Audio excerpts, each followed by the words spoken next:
تو میرے بھائیوں، کہنا یہ ہے کہ صحابہ کرام کی مقدس جو جماعت تھی وہ نیکی اور خیر کے کاموں میں ایک دوسرے کو پیچھے چھوڑنے والے تھے، آگے بڑھنے والے تھے۔ یہاں بھی دیکھا آپ نے، پیارے نبی صلی اللہ علیہ وسلم نے جیسے اعلان کیا کہ اس تلوار کو کون لے گا، سب کھڑے ہو گئے،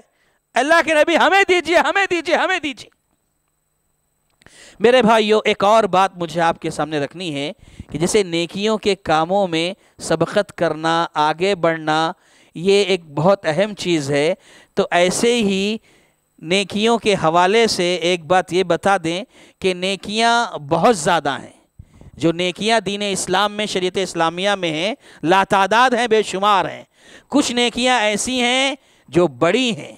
بہت بڑی ہیں، وہ اپنی جگہ پر بڑی ہیں۔ کچھ نیکیاں ایسی ہیں جو دکھنے میں چھوٹی نظر آتی ہیں،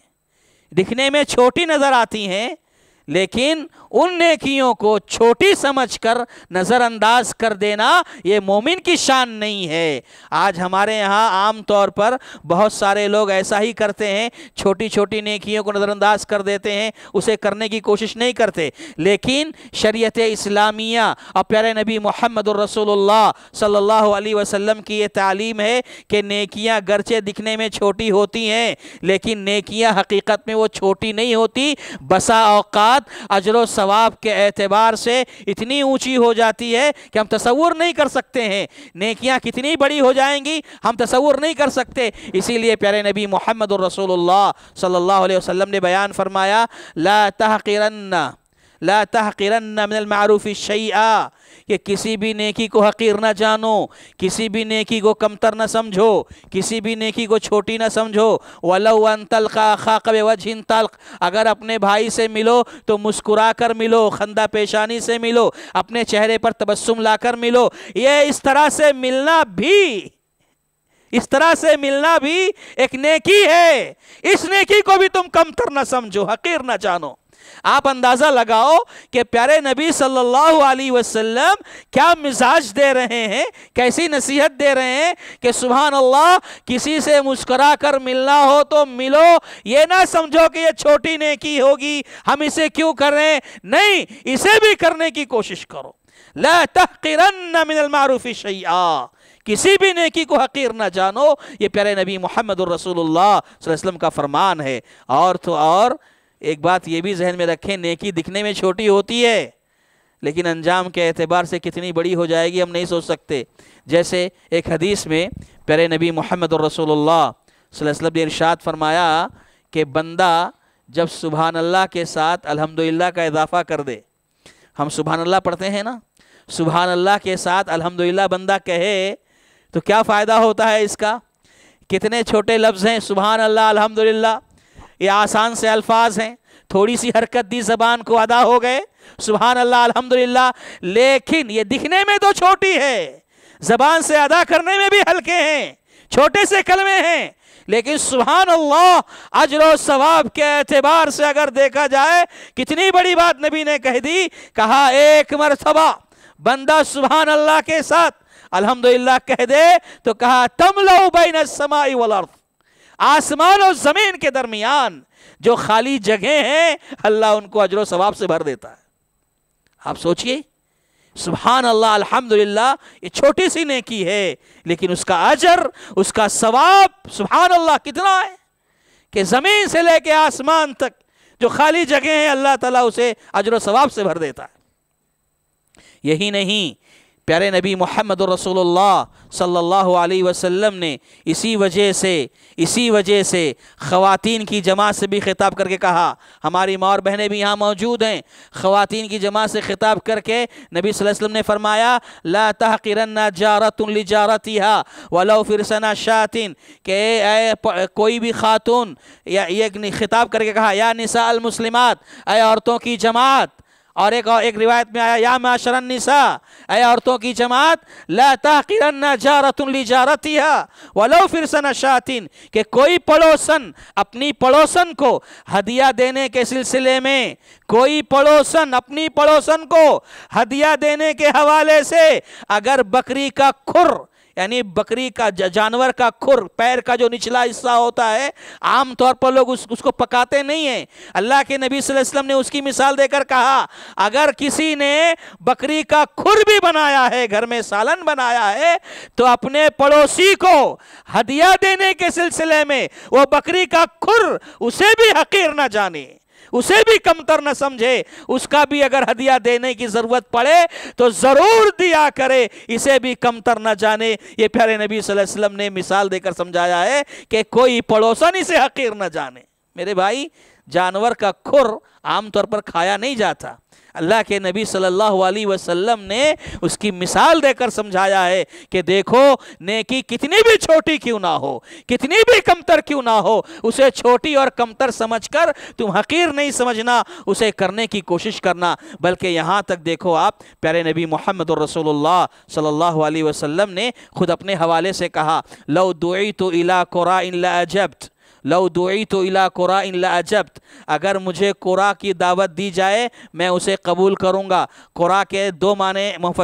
شارحین حدیث نے بیان فرمائے ہیں۔ قراء کا ایک معنی ہوتا ہے جانور کا کھر، تو مطلب یہ ہوگا کہ اگر کوئی مجھے جانور کا کھر کھانے کی دعوت دے اور مجھے جانور کا کھر کھانے کے لیے بلائے تو میں اس کی دعوت قبول کروں گا۔ جانور کا کھر، اللہ اکبر! پیارے نبی صلی اللہ علیہ وسلم اس روئے زمین کے سب سے عظیم انسان ہیں آپ، جانور کا کھر کھانے کی دعوت دی گئی، اللہ کے نبی کہتے ہیں میں اسے قبول کروں گا اور جا کر اس کا مہمان بنوں گا، یہ اللہ کے نبی صلی اللہ علیہ وسلم نے فرمایا۔ اور اس کا ایک معنی ہے قراء کا کہ مدینے سے باہر ایک مسافت طے کرنے کے بعد ایک جگہ کا نام ہے، قراء ایک مقام کا نام ہے۔ تو پھر مطلب یہ ہوگا اگر مجھے کوئی قراء بلائے گا تو میں جاؤں گا، قراء جا کر اس کی دعوت قبول کروں گا۔ یعنی میں کہنا یہ چاہتا ہوں کہ خود پیارے نبی محمد الرسول اللہ صلی اللہ علیہ وسلم کی ذات نیکی کے کاموں میں کبھی بھی یہ نہیں سوچا اللہ کے نبی نے، بلکہ یہ تعلیم دی ہے اور عمل بھی کر کے دکھایا ہے کہ اگر جانور کا کھر بھی کھانے کی دعوت دی جائے میں اسے قبول کروں گا۔ یہ پیارے نبی محمد الرسول اللہ صلی اللہ علیہ وسلم کا اپنا ذاتی عمل۔ تو میرے بھائیوں، یہ بتانا ہے کہ نیکیاں دکھنے میں چھوٹی ہوتی ہیں لیکن انجام کے اعتبار سے کتنی بڑی ہو جائیں گی ہم تصور نہیں کر سکتے۔ آپ دیکھو اللہ کے نبی صلی اللہ علیہ وسلم نے کہا اتقوا النار ولو بشق تمرہ، کتنی بڑی بات ہے، اتقوا النار ولو بشق تمرہ، کہ اپنے آپ کو نار جہنم سے بچاؤ، نار جہنم سے بچاؤ اگرچہ کھجور کے ایک ٹکڑے کے ذریعے ہی کیوں نہ ہو۔ یعنی کیا مطلب اس کا؟ کل قیامت کے دن اگر ہم پہنچیں گے اللہ کے دربار میں، ہمارے پاس گناہ بے شمار ہوں گے، جہنم کا فیصلہ ہونے والا ہوگا، جہنم میں داخلے کی بات آئے گی، یہ حدیث سامنے رکھو، کیا کہا؟ اپنے آپ کو نار جہنم سے بچاؤ اگرچہ کھجور کے ایک ٹکڑے کے ذریعے ہی کیوں نہ نہ ہو کل نعوذ باللہ، اللہ ہم سب کی حفاظت فرمائے، کل قیامت کے دن جہنم کا فیصلہ ہو تو یہ آدھے کھجور کا صدقہ تمہیں نار جہنم سے بچا سکتا ہے،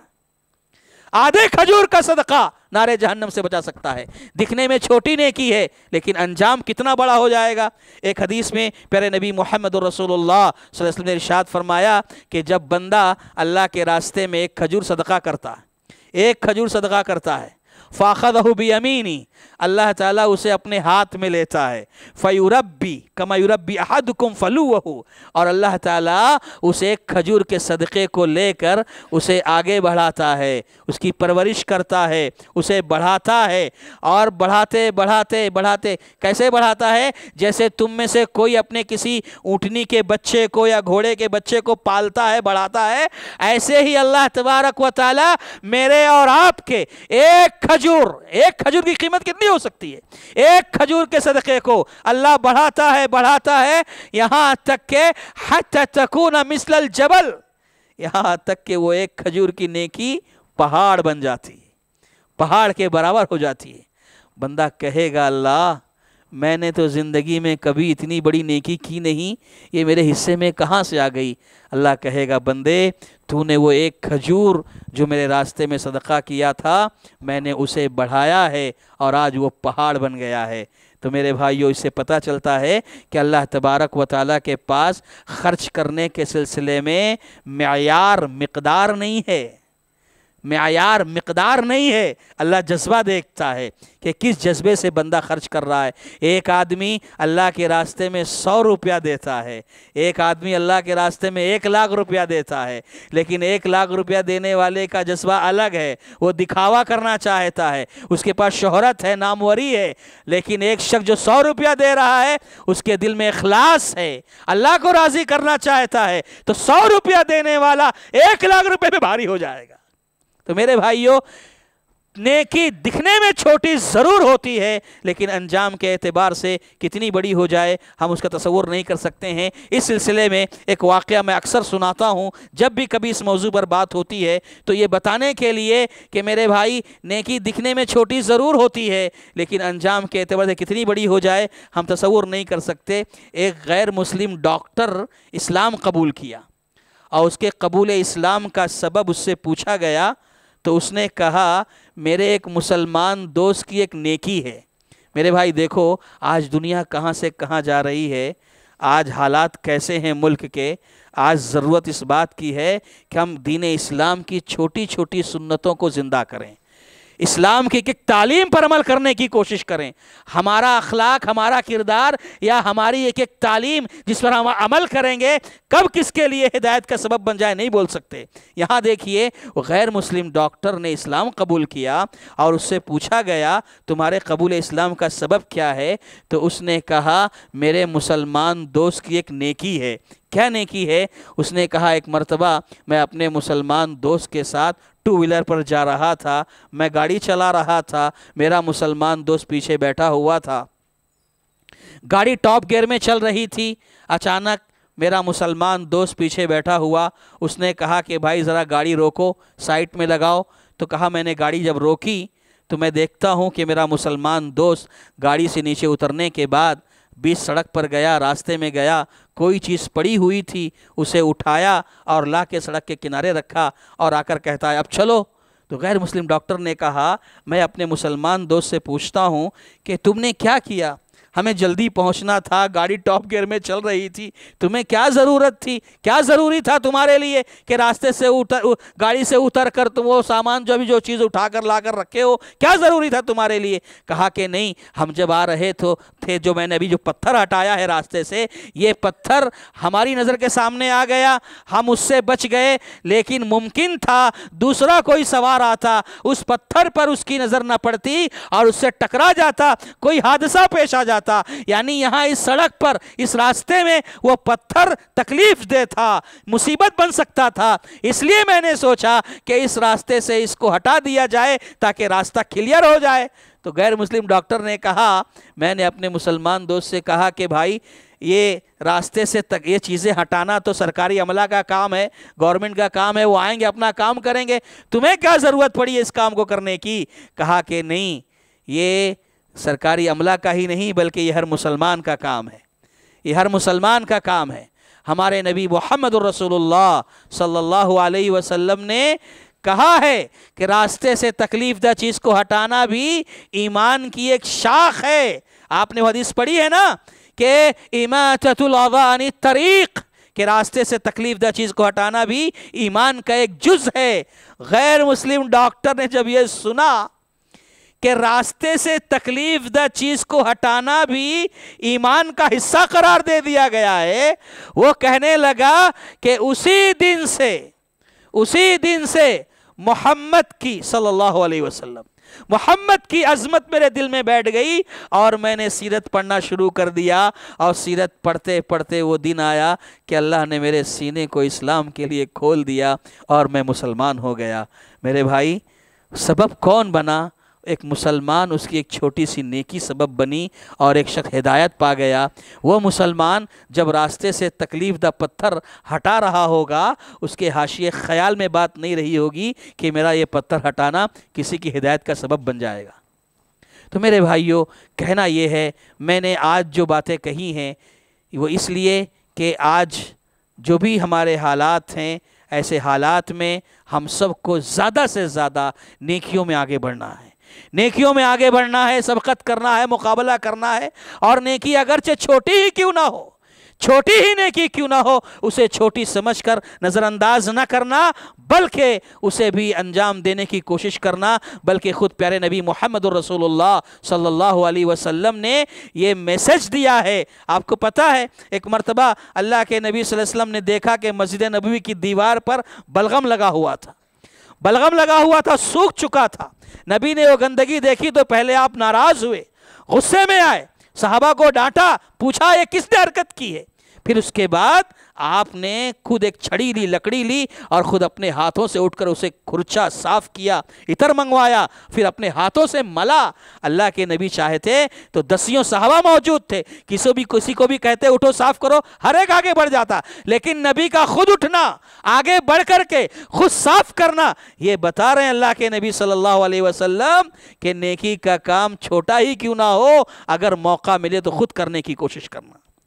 دوسروں پہ ڈیپینڈ مت رہنا، دوسروں کے انتظار میں مت رہنا، اللہ اگر موقع دے تو آگے بڑھنے کی کوشش کرو۔ بہرحال میرے بھائیوں، میں نے اپنی گفتگو جو بھی ہو سکا مناسب میں نے آپ کے سامنے رکھا ہے، یہ میسج میں نے آپ کو دیا ہے۔ اللہ سے دعا کریں کہ اللہ تعالیٰ مجھے بھی اور آپ سب کو بھی نیکی اور خیر کے کاموں میں آگے بڑھنے کی توفیق عطا فرمائے۔ اللہ تعالیٰ ہمارے حالات اور ماحول کو اللہ تبارک و تعالیٰ سدھار دے، اللہ تعالیٰ پرامن ماحول بنا دے، ہمیں دنیا میں عزت کے ساتھ رکھے، ہمارا خاتمہ ہو تو ایمان بالخیر پر ہو، آمین۔ وآخر دعوانا ان الحمد للہ رب العالمین۔ السلام علیکم ورحمۃ اللہ وبرکاتہ۔